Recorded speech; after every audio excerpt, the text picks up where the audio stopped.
Thank you, House Chair. I would like the country to look at this auditorium today. Today we're talking about drug abuse and something that's tearing our communities, and people like John Steenhuisen, Honorable John Steenhuisen, leader of the DA, walks out. Leader of the PA, Gayton McKenzie, walks out. Many MPs here leaves the House when we're discussing an important issue that's affecting millions of lives of our South Africans. But colleagues, I am here to talk to you about our role as members of parliament, as honorable members that we call ourselves. As honorable members, I seek your protection. Yes, order, Honorable Deputy Minister. You're sitting right in front of the podium and you are really interjecting and disrupting the speech of the member. Please continue, Honorable Member. So we've seen today an example of what is going on in this country. We are the lawmakers. We are here to protect, uphold the law. We are here to make laws to protect our citizens. Yet we find that in this very House, the laws are broken. Two incidents happened. Number one, Honorable John Steenhuisen used this platform to come here and talk about something that was not related to the topic at all. He wanted to come here and make a media statement. Order, totally Honorable Members. Out of the topic. Order. Honorable Reddy, take your seat. The Honorable Michaelakas. Thank you, House Chairperson. House Chairperson, with due respect, between Rule 92, a point of order. Unlike you, I know the rules, Honourable Member. House Chairperson, the Honourable Reddy indicates that the Honourable Steenhuisen broke the rules of the House. However, none of their members were actually on their feet on a point of order. We did see today that the Chief Whip of the Opposition is sleeping. That's why she missed the vote. Honourable Member, but they should have stood up on a point of order at the relevant point. Take your seat. Please proceed, Honourable Reddy. I beg to differ with you. Honourable Reddy. Honourable Reddy. Molefe. Honourable Reddy, take your seat. You're no longer taking a point of order. Please continue, Honourable Reddy. Honourable Brian Molefe raised a point of order that Honourable Steenhuisen was completely out of the topic. But what happened? Suddenly, Mr. Ramaphosa removes one of his deputy ministers. They get a shock. They get worried that they're going to lose their cabinet ministers. So he comes here in a state of desperation and uses this space to make a media statement. And we want us to believe that we are upholding the law. Secondly, we dispute the revenue bill because it doesn't work in favor of our people. We object to it. And this House Chair allows those infringements to take place. And this is where it starts. Today, Honourable Reddy, will you just take your seat, please? I want to draw your attention to Rule 87. Reflections upon the House and the proceedings and its decisions that it takes. The rule is clear that you may not reflect in a disrespectful manner upon the House. Take your seat, please. Or its forums and committees or upon their proceedings and decisions. I was presiding at the time and I dealt with the matter. The rules spell out a process that may be followed, and please follow that process instead of questioning the decisions of the House. You may proceed. Thank you very much. Honourable colleagues, I would like you, if you are sensitive and if you have a weak heart, to please put on your earphones, because what I'm going to say to you today is going to have a real impact on you if you have a weak heart. I do not stand here as a member of parliament. I stand here before you as a father. I stand before you as a brother. I stand before you as a friend and as a member of a hurting community. I stand with the weight of countless South African families who are crying out for help as drugs tighten their grips on our homes, our children, and our futures. Honourable House Chair, last week in Phoenix, a tragedy unfolded that shook me to the core.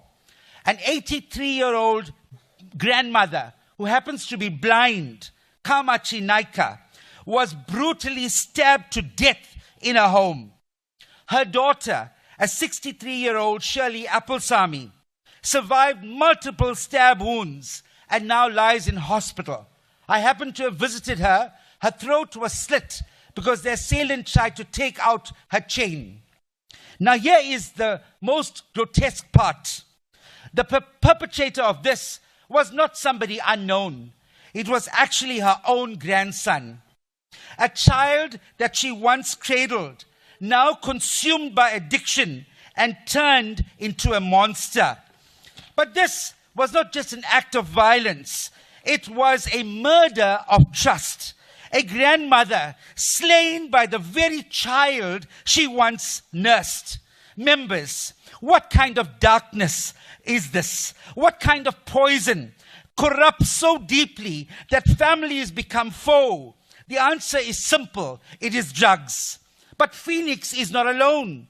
Here in Cape Town, a teenage boy was found lifeless behind his school, a needle still in his arm. In El Dorado Park, a mother had to pull a child out of a shallow grave after a gang war fueled by turf and tick. If you don't know what tick is, it's also another form of common drug that's easily available to our children.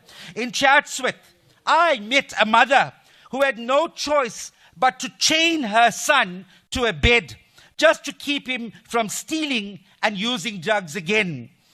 These are not horror stories. These are real people. They are our people. I have worked with street children. There was a young girl that I met on the street, Lindiwe. She was 11 years old, a most beautiful child. She ran away from home. She refused to go back. She was hooked on drugs.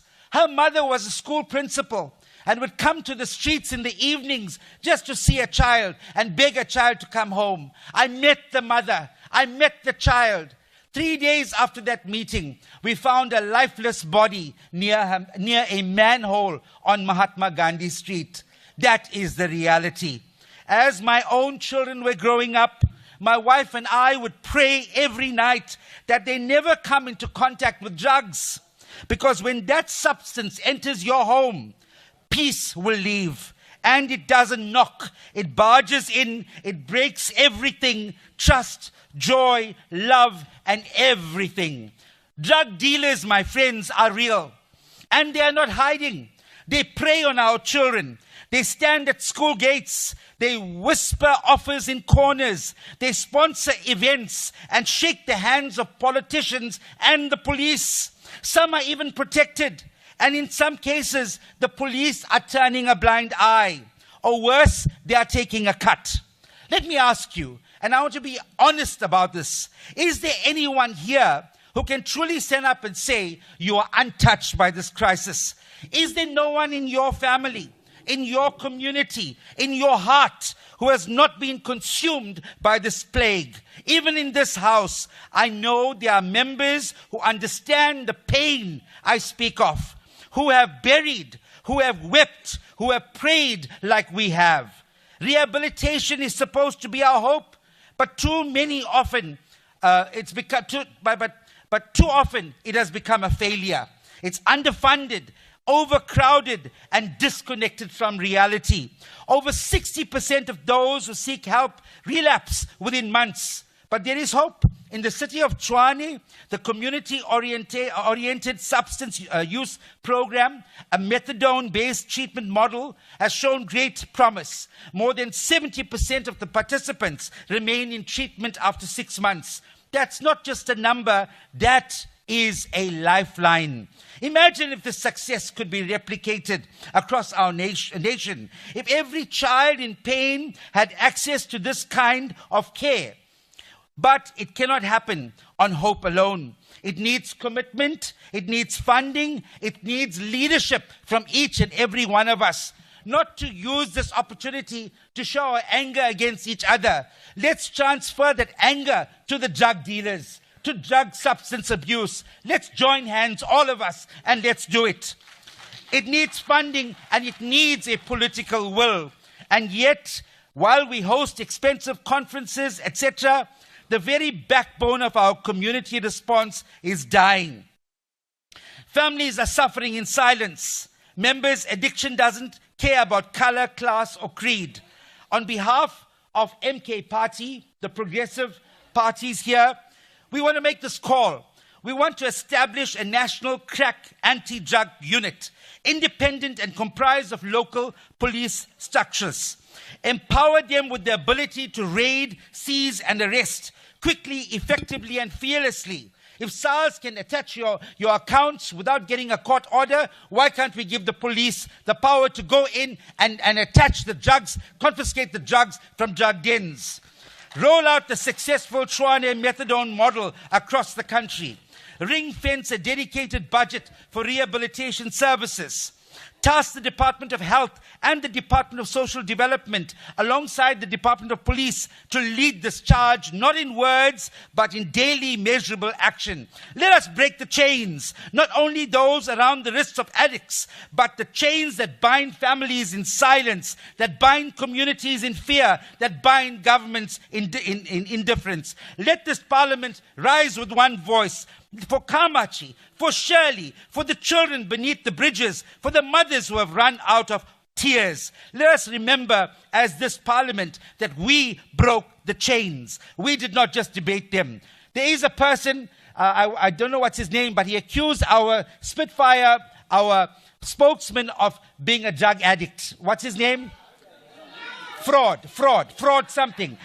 He went and got tested and he proved that this guy is a liar because the test showed that he's clear.